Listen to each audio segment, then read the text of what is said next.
And it's all magic. The magic of computer science works for us again. Hello, ladies and gentlemen. Good evening. Good evening. Good evening. How many of you are undergraduate freshmen who are required to be here this evening?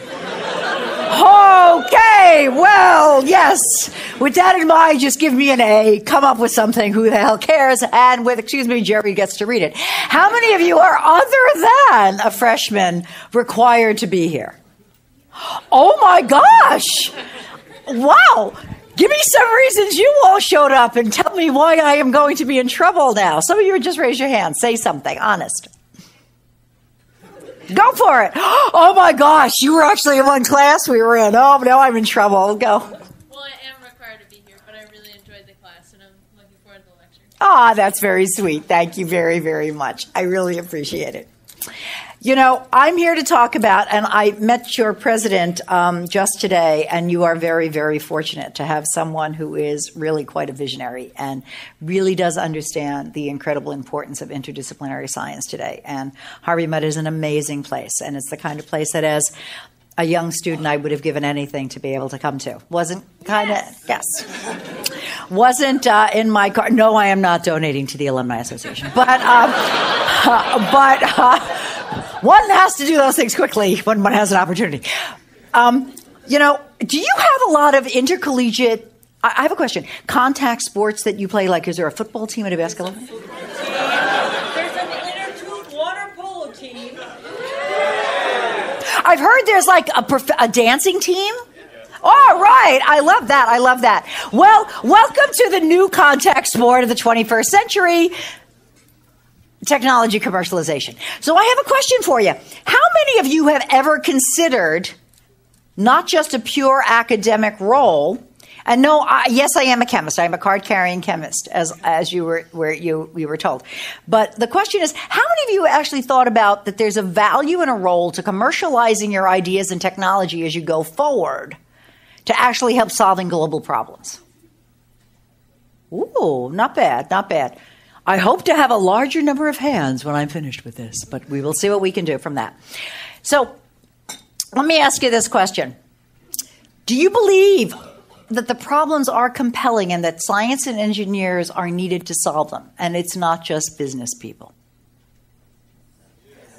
Yes. Well, then, excuse me, you're all involved in the wonderful contact sport of technology commercialization. Because in the end, solving problems of a global nature does not just mean doing research in a lab and publishing a paper. It means taking that paper, taking the information that the market needs, and solving those problems. We apologize, those of us who are older. We're not the only ones who did it, though. Who gave you a tough planet right now. But you know what? Tough times demand tough responses, and that's what we're all here to figure out how to do. And you are a very, very, very special group of young people. I've had 2 days, and only 2 days, so it hasn't been a long time. But you have a very special faculty. You're a very special group of young people. You're very, very smart. You're very, very gifted, which means you're very, very, very responsible. And you may feel like that's a lot of extra pressure, but get over it, and we all are going to have to move on. We've got a situation where there is not enough energy, there's not enough food, and there's not enough clean water. And we all know that. And the solution to all of this used to be very, very simple. I am a product of the chemical enterprise. The chemical enterprise is the largest employer of scientists and engineers globally. It includes not only chemistry, but pharmaceuticals and the material sciences and engineering. And it is the global enterprise that gives you, because, you know, nothing is made of chemicals, as we all know, right? You know, there's no chemicals. But it gave you everything we touch, everything we see, everything we do. And it used to be so simple because it was a situation where you had trained chemists who, by and large, from a corporate viewpoint, either went to work for large corporations or the government labs or academia. And with world and stock value and wanting changing and new products consistently, especially since 1945 at the end of World War II and the Vannevar Bush era, what we were able to do was put together growing markets, and everybody was employed, and we could commercialize technology interestingly and easily. Implied in this was you got a degree, You did well, you went to school, PhD, undergraduate, and you got a job. And it doesn't quite work that way because it changed. You still have trained chemists, engineers, mathematicians, computer scientists, and you have smaller corporate budgets. And you have smaller academic opportunities. And you have smaller government opportunities. And the world and stock changing prices are going lower. And we have more trained scientists and more trained scientists. And those have argued, including in the front page. How many saw the article on the front page of USA Today? Not exactly the most erudite paper on the planet, but the USA Today that actually argued, it was on the front page, it was about 3 months ago now, that said we should not have any more scientists who get PhDs because we are making too many of them and we don't have any jobs for them. That was actually a front page article. I will not say who talked about that because she and I have not gotten along for a long time. But the bottom line is that is the way a lot of people think. And that's because with smaller R&D budgets, smaller hiring, world and stock value going down, no desire for changing products, and contracting markets with very fixed needs, no longer come up with a great idea. That was the belief. We have a problem. What you have then is potentially a lowering opportunity. Well, what happened? We're scientists, we're engineers, we want to know the data. What happened? Why did this change? I have a few arguments for that. Universities used to have clout, they have a lot more clout. Who knows anything about Bayh-Dole? Anybody hear anything about the Bayh-Dole Act? Faculty member knows about the Bayh-Dole Act. Hello, Hal, thank you. You want to tell us about the Bayh-Dole Act? Meant to let universities keep some of the intellectual property and from federal grants and leverage what they do. Beautifully and a positive way articulated. Meant to take university intellectual property developed through federal grants and allow the university to retain rights in that and therefore benefit from it. The problem is, how many universities know how to commercialize technology? Not that many. So the problem has been that some have done very well by creating spin-offs and some did not. So the challenge has been there's a lot of clogged IP that didn't come out as well as it could. Diversity was coming and nobody really noticed it. And I do not want to hear about women and underrepresented minorities. There is more diversity in any population of R&D people talking to manufacturing people, talking to sales people, talking to finance people, than anything that will happen that has to do with gender or with underrepresented minority. Why? Think about engineers talking to chemists, talking to psychologists, talking to finance people. We all learn a different vocabulary. It's a different language. And that is almost the Tower of Babel. So how do we figure that out? Last but not least, scientists and engineers don't want to be shoved in a corner and just have the business people to tell you what to do, and it's a big world. Have we noticed that most of the manufacturing of the products that we have, that we use, that we see, that we touch, are they manufactured in the United States? No, they are not. So everyone wants to make, but not everyone wants to buy. And the philosophy and the fallacy is that the hope was to help emerging economies would help them to be able to buy more. But these are controlled economies. Controlled economies, the balance is a little bit challenged. It's not like some of us didn't know it, and arrogantly I have shown my own papers. Thank you so much. But I'm not that brilliant. And if I was the one who put it up there, a lot of really smart people were doing it too, but nobody wanted to talk about it. So let me use some data from the global chemical enterprise to say, where are we going with this? What is the opportunity for innovation and entrepreneurship if you want to be an entrepreneur? That's not the point.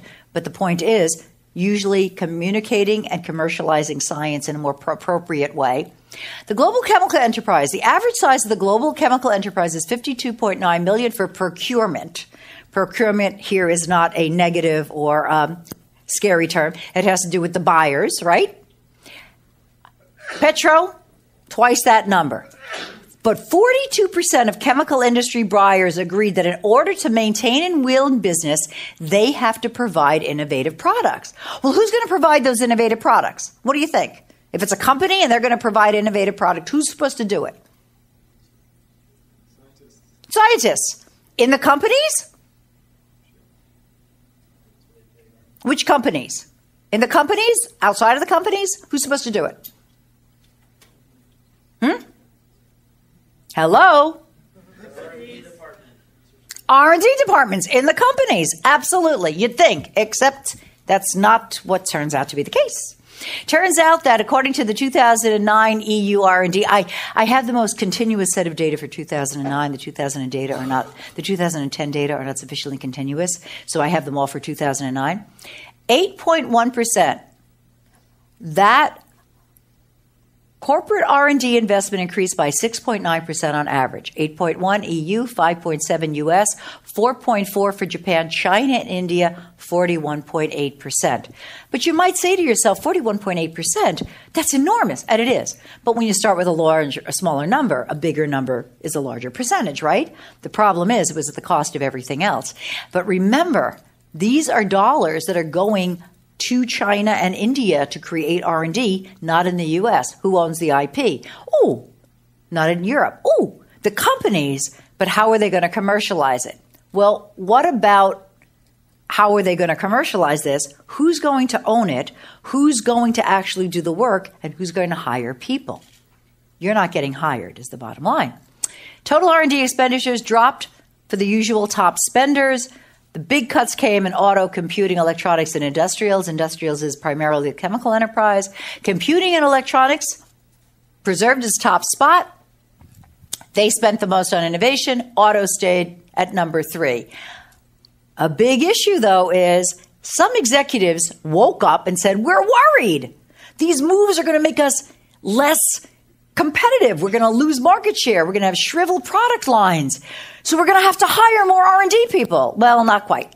40% of R&D say that their company's budgets will be higher or much higher, but they're going to take a wait-and-see attitude on hiring R&D. Who is then going to provide to this pipeline?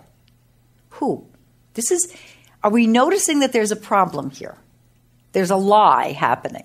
Well, according to the American Chemical Society, 25,000 jobs were lost last year, including thousands in research and development and in the manufacturing companies in the U.S., and layoffs continue. While we are doing far better as chemists, and these are chemistry numbers per se, not just engineers, the bottom line is that we are not hiring. The result has become, my disaggregation. It's a disaggregated market. People don't know exactly where they are headed. People don't know where hiring is coming from. People don't know where new science is coming from. There has been a bit of sharks floating around. They see some blood in the water. They're not quite sure which way they're going to head. Should I hire more PhDs? Should I not? Should I hire more people? Should I not? Should I acquire small startup companies? Should I not? And there's been a lot of fear. But fear creates opportunity, and opportunity usually means dollars. And it means a new cottage industry.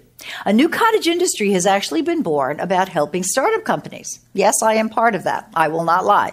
So is every entrepreneurship professor, and so is every tech transfer office. There is now tech transfer tactics. There's all sorts of blogs out there. There is a society, the Association of University Technology Transfer Managers, who's out there to try to help this. Why? Because we're trying to get that Bayh-Dole research out of universities in a constructive and positive way, because nobody else is commercializing the research and companies aren't hiring, and so we need to put all those pieces together. I must be right about this because the White House has now said this is what is happening. The American Jobs Act is going to fuel innovation and entrepreneurship, and that's going to be the future of the country. And I must be right because this is a new topic of conversation for the pundits. What I've learned is if you can find enough references on the internet, you must be right. So innovation plus entrepreneurship equals jobs. So now it's not just entrepreneurship, it's helping jobs. That's what this is really all about. We have 7 billion people on this planet. We have to figure out how to feed them, clothe them, and have them have jobs, right? So maybe corporations now get it and they're supposed to hire. Oops. President Obama's Job Council wants to help startups, but will that spur hiring? If you read these articles, how many have read these articles about the President's Council on jobs, job creation, and how we're going to actually fuel the economy and actually fix the job problem? You might want to start reading them. You're not that young. 4 years goes real fast, trust me. Bottom line is, the way they tell them to create jobs, start startups, hire startups. I'm sorry, this is GE and Dow. We used to hire 1,000, 1,200, 1,500, 1,000, 2,000, 5,000 people a year.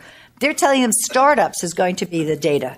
The bottom line is that the Kaufman Foundation, recent data from the Kaufman Foundation have indicated that there will be sufficient, that the real job creation is in startups. The challenge is that many startups fail. So if you actually do the math, it's a bit odd.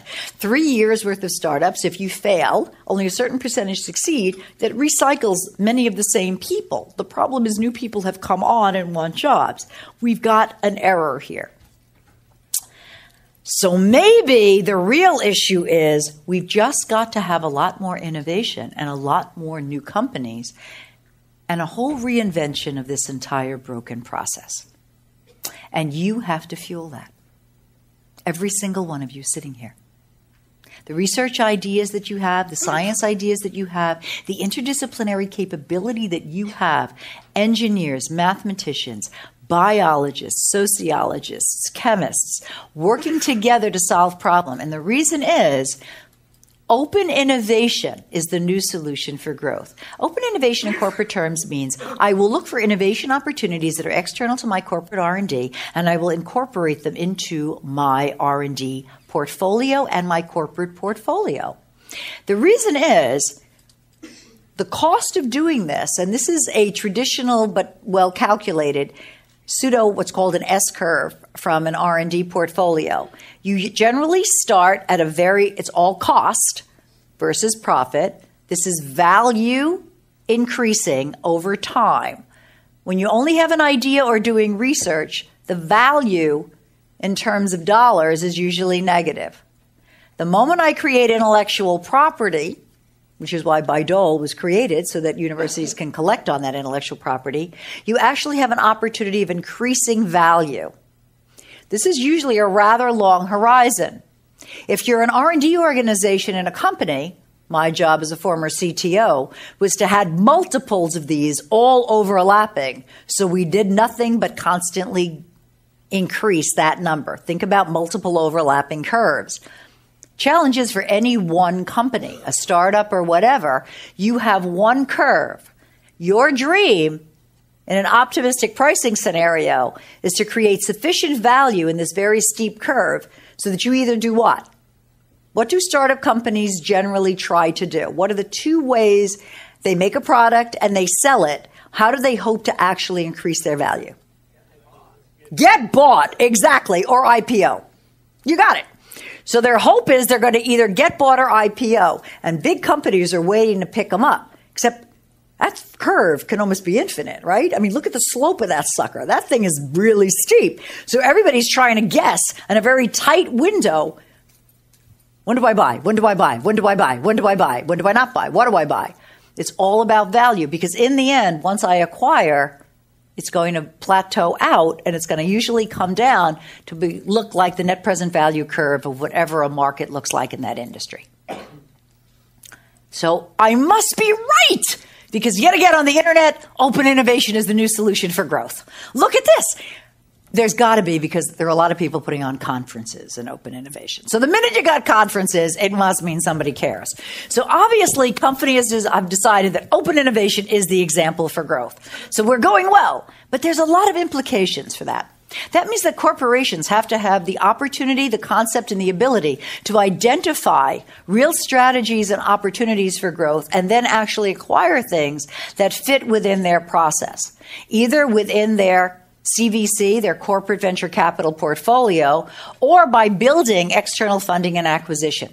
They also have to figure out how to onboard this. How easy is it when you think about this? You're an engineer. Think of it this way. And you've decided you really like this person who really loves theater and art. You've never taken a theater or art course in your life, but you really want to impress this other person, to say how much you know, but you don't know anything about it. How easy is that conversation to date and maybe create a relationship? On a scale of 0 to 10, 0 being it's really hard, 10 being it's really easy. How many would say it's like 0? How many would say it's like 10, it's really easy, even though you have no conversation?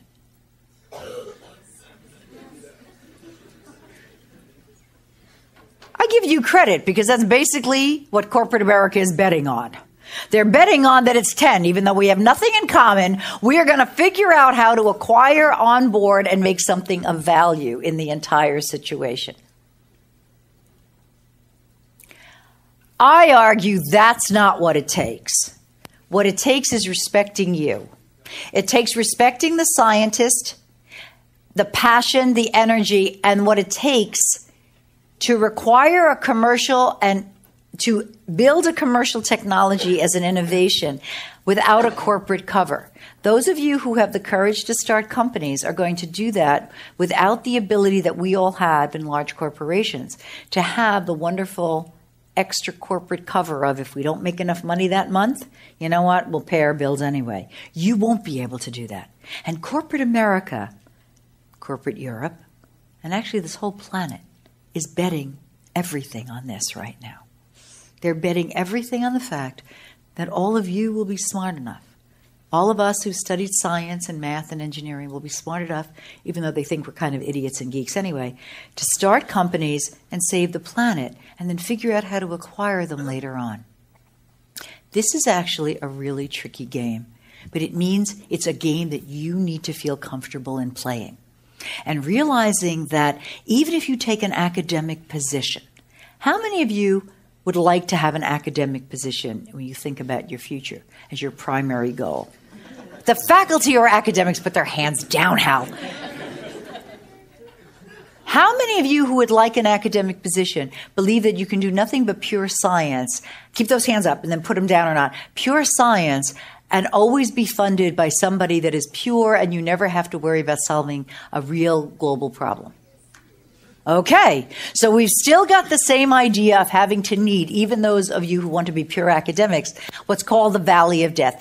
Who's heard about the term the Valley of Death? Okay, those of you have your hands up. Somebody tell me, what's the Valley of Death? Oh, come on, we'll sit here all night. Say something. Go. Disappointing the company when they almost die.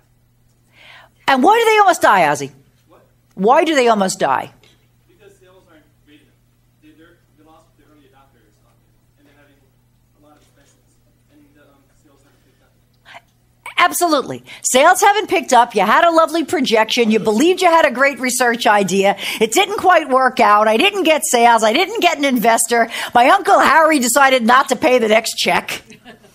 And oh my God, we're in trouble. We're looking like the state of Israel with a lot of Uncle Harrys who didn't pay their last check. So we have a small problem here, right? That's the Valley of Death. We don't believe that. I believe that the Valley of Death is really the single time of brilliance. And the reason is, it's that time where you're building the greatest intangible value, as well as tangible value. You're building your intellectual property. You're building your ability to build that infrastructure for the next time, as long as you're really smart at doing it. But it's a contact sport, and it's a heavy lift. And if you don't want to play it, and you think you just want it to be gentle and nice and friendly, you might want to have to think again. This is a contact sport. And maybe that's the only good thing, and that was very kind of you to bring up the West New York comment. I didn't ever expect to talk about that. And I have a friend here. Is anybody else here from New Jersey? Hey, hi, I'm a Jersey girl. Love to meet you. I'm Hudson County. We have a Bergen County here. What other counties do we have? Mercer. Monmouth. Oh, cool. I lived in Homedale. What? You're kidding! Oh my God, small world! Galloping Hill Road. Where do you live? Eastbrook. Oh my God, what a small world! When I was in IFM. Who else was a Jersey person? Put your hands up again. Where? Camden. Whoa, gutsy kid. All right, gutsy kid. Where else? Other Jersey people? Essex. Union. What? Anybody else say any other county we missed? My mom's from Trenton, and my family's still there. Oh my, I didn't know. No wonder you said just great job the other day. It's a Jersey girl. So This is a contact sport, and if you want to understand about contact sports, some of us from the upper Northeast, we understand contact sports. The bottom line is, companies need to start respecting you. We are scientists, we are engineers, we are not idiots, we don't need only business people. And you have the opportunity and the obligation to learn the language of how do you commercialize science. Even if you never do it yourself, it's just another vocabulary. And if you get a job in academia or industry, you're going to get a better job by understanding the vocabulary, because we need to respect the innovator as much as the innovation. We need, and I believe you are doing this at Harvey Mudd, but you need to do it even better. We all do. You can be the leader for the nation in explaining how this is done across every curriculum. We need to educate for research and fast innovation, from research to innovation to venture. And we need to absolutely address the challenges of venture formation and embrace diversity head on. Not all innovators or traditional entrepreneurs are MBAs. The majority are actually not. But we also have the courage to know what we know and don't know and bring in other people. If you want any information, I can give you this. It's actually a paper that we published based on research done through a grant from the National Science Foundation, Division of Chemistry. So I have to do my little NSF spiel. Okay, so if we're going to do that, remember this. You have to actually think about the same game that you did. Did anybody in here learn PChem the first time around? Hot darn. Did you You like PChem. Did you ever take it the second time around? Have you had it like the second iteration yet? We have physical chemistry and then group theory, quantum mechanics, and spectroscopy. This is, I guess, the continuation. In its own little way. The question is, when you get to that part, you may not be so sure you learned it. Those of us who finally get it the third time around, some of us are convinced we've never understood it anyway. And that's why many chemical engineers just put a factor of 3 on whatever they're going to do so you can't explode the plant. Because she's like, we don't really know what we're doing anyway. The bottom line is, it's not a single event. This will be learning. You can't be perfect the first time. That's okay. But you have to acknowledge you really want to learn this new vocabulary of innovation. Gain the awareness you can, accept it, act, and accomplish. Professor Gary Evans happens to be in the audience, and he could be here and help all of you do it all perfectly. Is that true, Gary? Right. Absolutely, and here he is to say it. It's as much as important as the innovation itself, which is taking ideas to commercial enterprise. It requires ongoing education, at some point true business advising, and then real funding that makes a difference in a timely way. The truth, in my personal opinion, is we've got to stop this argument of whether entrepreneurs are born or not. I don't care. What matters is innovators, people who are willing to understand the lens of the market, the lens of science, and actually create something of value, and then find a team that makes it actually happen. But we have some challenges we have to address.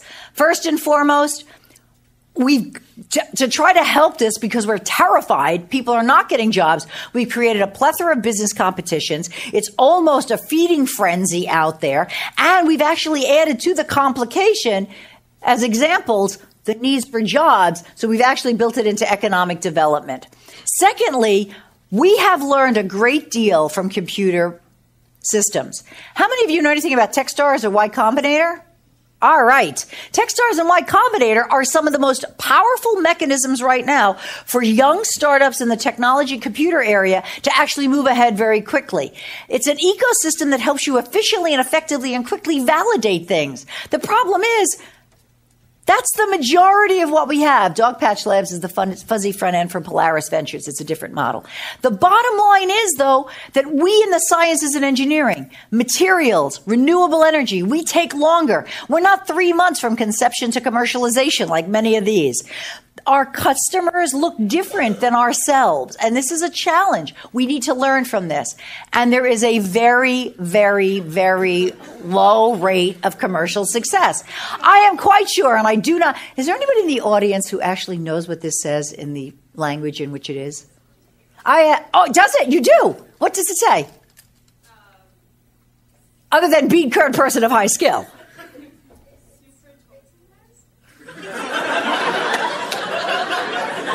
Oh my God, say that out loud. Super tofu maker. Okay, so And that just helped me agree that we lost something in the translation here now, didn't we?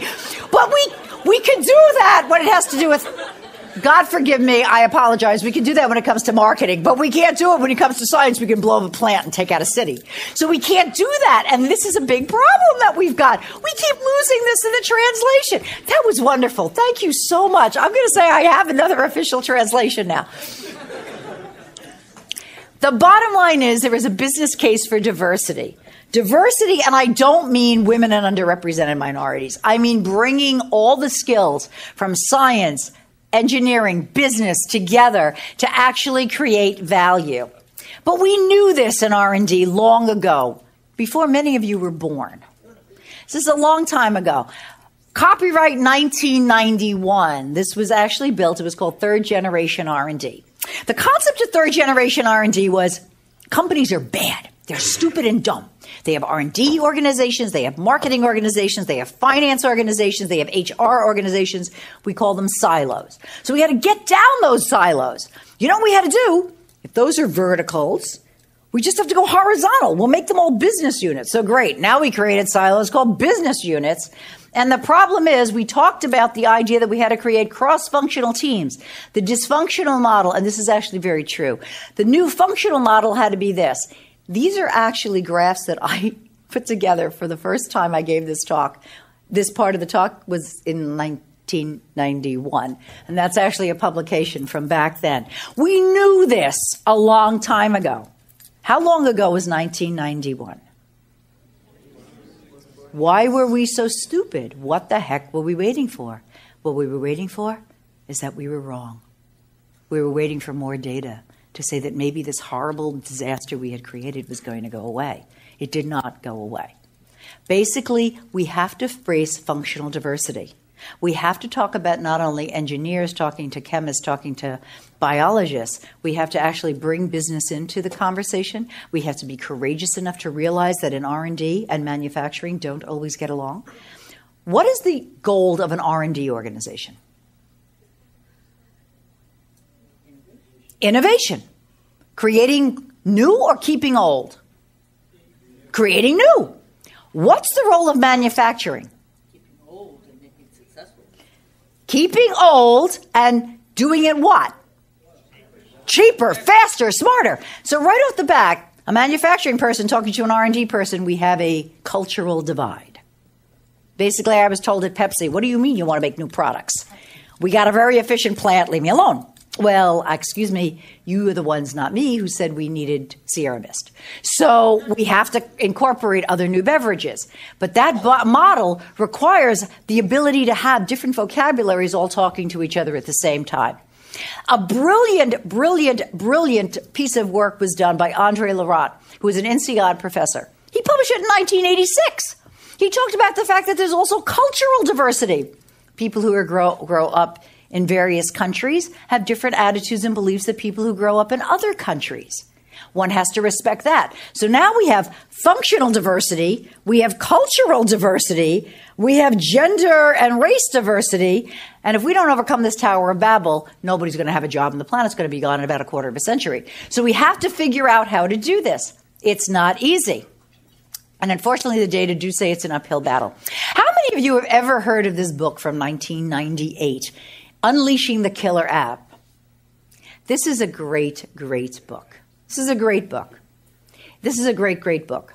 The bottom line of this book is all about the fact that technology change will always far surpass social change, which will surpass the rate of business change, which will surpass the rate of political change. Change versus time. But they seem to be, what's the shape of that curve? What's that called? What happens if I took the derivative? What does it mean at that point in the curve for it to why doesn't it just go linear? What would have to happen? What happens to change versus time at that point in the curve? What happens? Say it out loud. What else besides the slope increases? Obviously the slope increases, but what do you think that really means in terms of the amount of change that has to happen versus time? Say it louder, say it louder. Change engenders change. The rate of change has to be equal to the rate So the change itself. It's kind of a square. The problem is that's actually called a critical point in the curve, right? I have to have this major inflection point and a major critical point in the curve. It turns out that turns out in many cases to be a link to what happens in network theory. It turns out that much of it has to do with users and the number of users who care, the number of people. It's a critical mass thing. It turned out that according to social science researchers, Nazi Germany happened and large dictatorships can take over when only 10 to 12%, but a very committed part of the population cares. That's what you're talking about here, is a large committed point in the population. It's a major change factor. It's users who adopt it. Let's think about another thing that's a network. Go back a long, long time ago and think about railroads.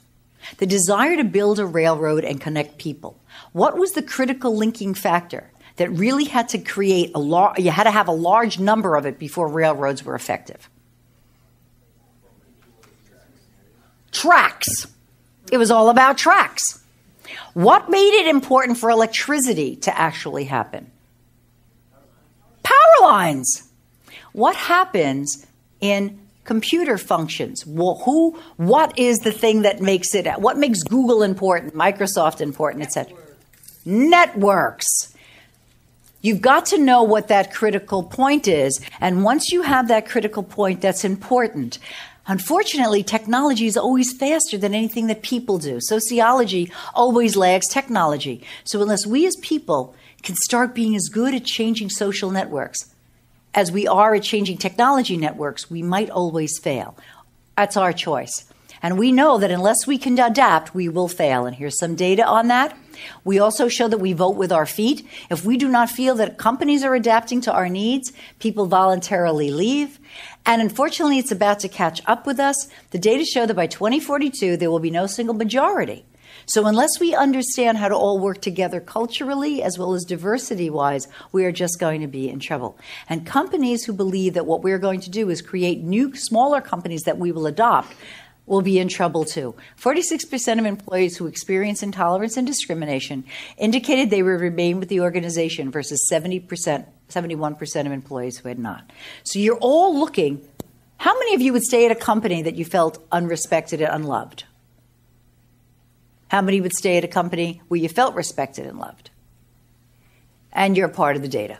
That's what the future's about. So part of it's your challenge is not only starting new companies and being innovative, but creating social structures that you feel very positive about. Defining diversity solely as race and gender is not appropriate. It shows that inclusion and multidimensionality are essential. We don't always do that. We think of it in our head as only one way. Unfortunately, chemists have to talk to engineers, have to talk to biologists, and that's not always so easy. I want to throw in a little word about women. I am female. So in case you hadn't noticed, I thought I would share that piece of information. So American companies would do well with more senior women, and the world would do better with more women entrepreneurs. The data actually show that Fortune firms with the best record of putting women at the top are 18 to 69% better at all measures of corporate improvement. Here's another data. 3 or more women on the board outperform the competition by measures by at least 40%. And here's some more data on the wonderful world of startups. Is it because women are wonderful? No. I like this particular picture. I like pulling down this big guy. But the real thing is it hasn't got to do with men and women. It has to do with the fact that there are data from the wisdom of crowds and the general science of it and the general math of it that explain that no single expert is better than a well-informed, knowledgeable, and diverse group. I am not saying you should be a brain surgeon because you stayed at Holiday Inn Express last night. What I am saying is that a well-informed, diverse crowd can actually give a better set of data. You must be interdisciplinary. You must embrace all cultures. You must listen to each other, and you must understand the culture of the companies that might acquire the companies that you will go to that are small or those that you build. Because if not, we will have no bean curd, small person, tofu maker of great excellence. And we need to overcome that. May I say that there are new rules. Acquiring ventures, we have to feel that all those ventures that you will start Corporate America, corporate globally has to figure out how to better acquire you. I have to tell you, we're not doing that very well, and I'm very, very disappointed in that. We have lost an implicit contract. The implicit contract was we would help create in academia great scientists, great engineers, and industry would hire them, or companies of smaller size would hire them, or academic institutions would hire them. You saw the hiring data.